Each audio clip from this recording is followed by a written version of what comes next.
Welcome to this guide on approving the closure of a contract.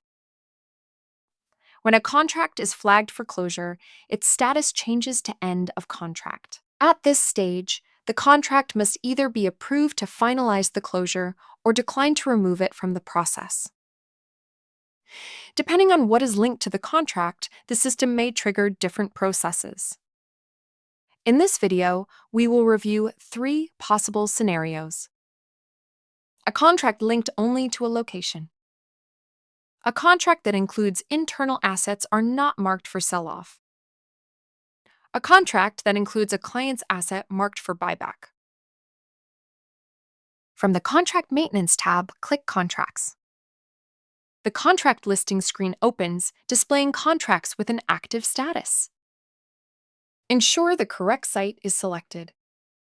To begin the process of approving the contract closure, set the status to End of Contract. Select the relevant contract row, then click Approve Closure in the ribbon toolbar.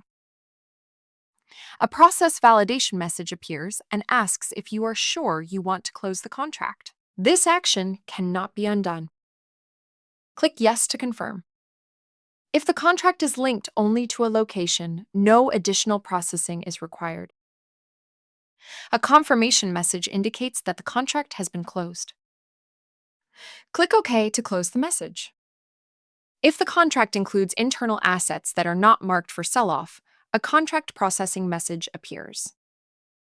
This message advises that a work order will be created to return the internal items to the asset warehouse. Click OK to close the message.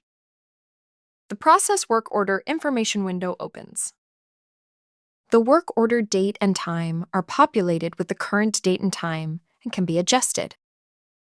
In the Assign to field, select the employee responsible for the return. This assists with follow-up on the process. Click OK to save the work order details. Then click OK on the confirmation message indicating that the contract, identified by its number, has been closed. An inventory return request is auto-generated to return the asset. If your company's configuration is set to raise a contract closure call, an authorized user can assign a technician to the call to collect the machine from the client's premises. If the contract includes client assets marked for buyback, a buyback requests message appears.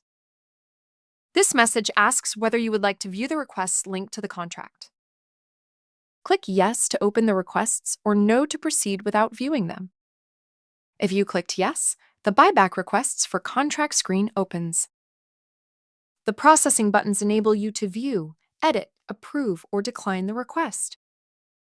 Once you have confirmed that the selected buyback details are correct, click Approve in the ribbon. A message pops up, asking if you are sure you want to approve the buyback request. Click Yes to confirm.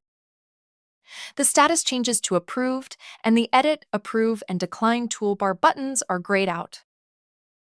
Approving the buyback request creates a purchase requisition and a purchase order. The supplier invoice generated from this purchase order must still be approved manually. To verify the status of a closed contract, return to the contract listing screen and select Closed in the status filter. The contract is listed, confirming that it has been successfully closed. Businesses make better decisions with CO3 Nucleus.